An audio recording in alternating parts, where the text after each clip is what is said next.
This is the insert that it came with. Obviously has a lot of play and gap on either side of the blade.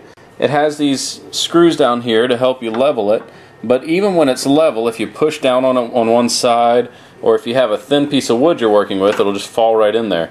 So here's the challenge of making a zero clearance insert for this. This is not, first off, in any way symmetric, and there are all these little things. This is 1/8 of an inch below the table, and then these are in the way. Well, this first lip is 1/8 an inch from the table, but you know, this is the flush with the table. Same on this side. So let me show you the one that I made already. It fits snug in there and has worked great for me so far, but it's nice and level. Now you'll notice that the table is actually beveled into it, so it looks like it's not level, but let me see if I can get a better view of it. But it is. It's nice and level. And so I'm going to show you how I made this. It's secure, nothing's going to fall in on the side.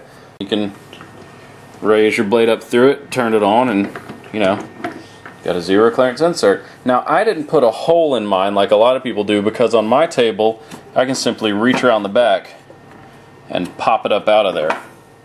So there's what I did, and now I'm going to show you how to make one.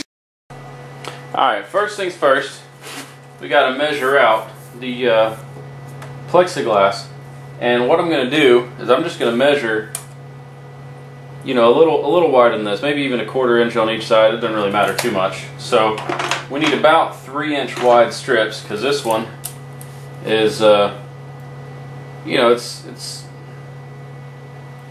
let's see, 2 5/8. So we're going to go ahead and just measure 3 inches out, and I'm just going to rough it with my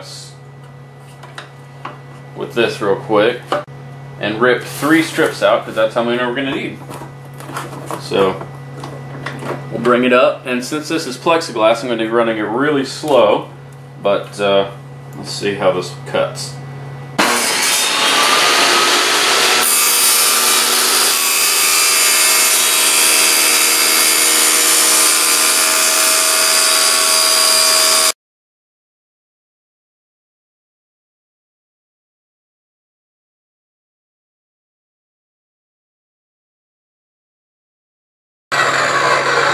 So I got my 3 pieces cut, and these are going to make the body of it.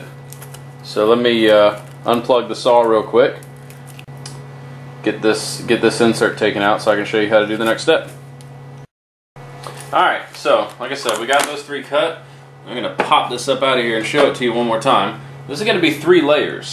I guess I ought to show you how I did the whole thing from start to finish instead of using this as a pattern, even though I would love to use this as a pattern. So let's see. How I did it the first time was I just lined it up over this hole and marked it out with a pencil, or a pen rather. I mean, I really just used the hole. And what you want to do the first time, let me take this off the tripod real quick. For the top layer, you want to cut around all of the top portions, but all the rest of this, you know, for these extra pieces, you're just going to leave it in there. So you got to cut for this piece here, but not that piece there, because it's going to sit on top of that. It's going to sit on top of that, and then these screws. So what I did was I marked it all, and then I just roughed it. I mean, I cut it a little closer with the table saw. I actually used my table saw to do some of these rounded edges. Don't tell anybody. And then I just used my Dremel tool to clean it up a bit. So I'm not going to show you that process, but just cut it out close and then sand it down little by little until it fits perfectly in the top of this thing. And then for the second layer, I took another one of these and I actually used the top one as a pattern. So I used this piece once I had it perfected as a pattern to cut out the other 2 pieces, and then I went in and I cut out this part, this little section here, and then I drilled like a 1/2 inch hole to go over these screws or it's probably smaller than that, just a little bigger than the screw itself. And so they sat down below it. The top one sat on this top layer, and then I epoxy them together. So I'm going to go ahead and cut out the top piece, and I'm going to cheat and use this as a pattern, but now you know how to do it. So I'll set my router up and show you how to run the pattern. Alright, so my next project is building a router table, but at the moment I don't have one. So what you're about to see is what I'm going to try and get away with. This right here is just my router clamped up underneath the plywood with my clamps, keeping everything clean and safe. And what I'm going to do is I'm going to take this piece, and it's measured so that it'll run along there, and then double-sided tape, or whatever type of tape I have this to the bottom of it. That'll run my pattern and cut it out for me. So I'll go ahead and tape it up. Yeah, I found that this, well, this is Blue Hawk, but Scotch Blue and Blue Hawk will both hold on to these two surfaces really, really tight. This is what I did for my other patterns because I didn't have any double-sided tape.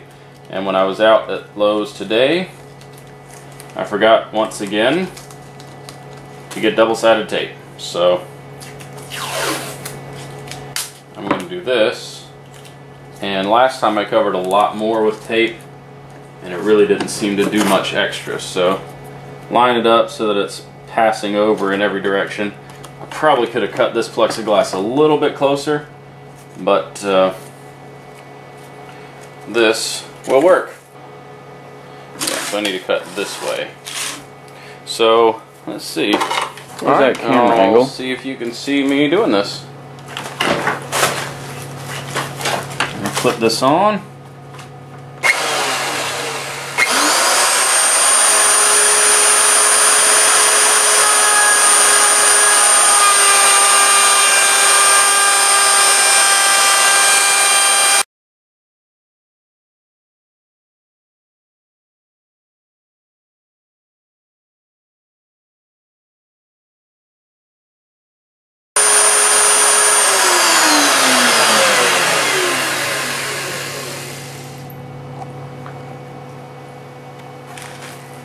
Alright, and as you see there, I have a nicely cut pattern. And that ought to do well. So, these little corners here, I'm going to have to clean them up just a teeny bit. And you can use your Dremel tool, or I wouldn't try anything by hand just because this stuff likes to crack. But yeah, use your Dremel tool or your table saw, just don't tell anybody. And you can just kind of run it up on both of those sides and clean that up. And that'll be your top plate. I forgot to mention one thing. that first one I cut was a little bit narrow this way. When you're using tape like this, go ahead and set them both ways. That way, this section of tape right here will keep it from sliding side to side. Because if you have them all this way, like I did before, the tape will move a little bit. So, and it did. Not by a lot, but that first one I cut is going to wind up being one of the two bottom plates and not the top one. So, anyway, so you just get to do this 3 times.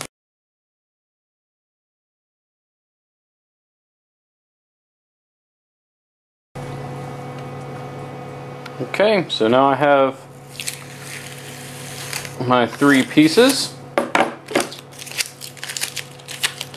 And I just got to clean them up. So here they are, nice and stacked up. And I'm going to clean up 2 of them and use the 3rd one as my top piece, and I'll show you how. My floor is nice and crunchy now because I have all these pieces of plexiglass everywhere. So here's the thing. These are not going to quite fit into these slots yet, but what you want to do, because I haven't cleaned up the corners, what you want to do is just get directly over it and mark out where you want them to go. Now, I found out in my first excursion that this second piece here, if you can see that holds that screw, that plate is 3/8 of an inch or slightly more down from the face of the table. So you don't actually have to cut out this triangle, just make sure to cut out a hole for that. So I'm more into marking the middle and just drilling that one. And then on these, just mark out the boundaries and where you need them cut. Okay, so what I did, I plugged it in, put it all back together, and how I cleaned these up the first time was I just got the saw up as high as possible to get a clean 90-degree angle and cut it out like that. Probably the best thing to do is to use your Dremel tool, but my battery is dead as can be, so I'm going to do it this way again. So keep your fingers out of the way and make sure to wear your safety goggles, because this plastic is no fun when it flies in your eyes. So.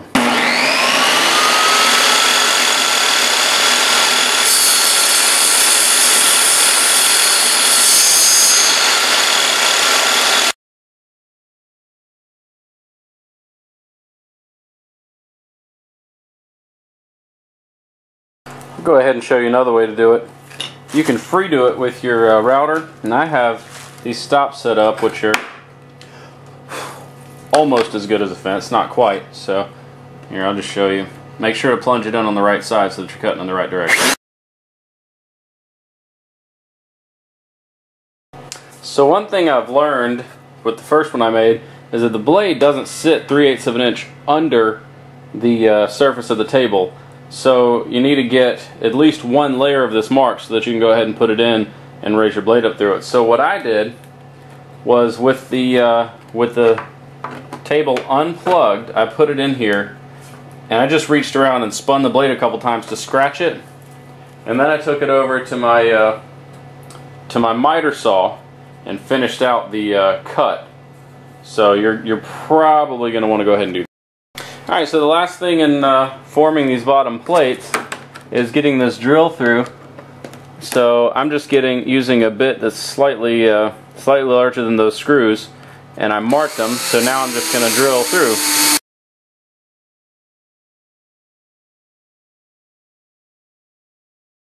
Alright, now you want to take your time cleaning these up, but when you're done, you want to be able to drop it on top and have it just go right into place. And that is going to be my very bottom layer. This is going to be the layer second from the bottom. And this is going to be the top layer.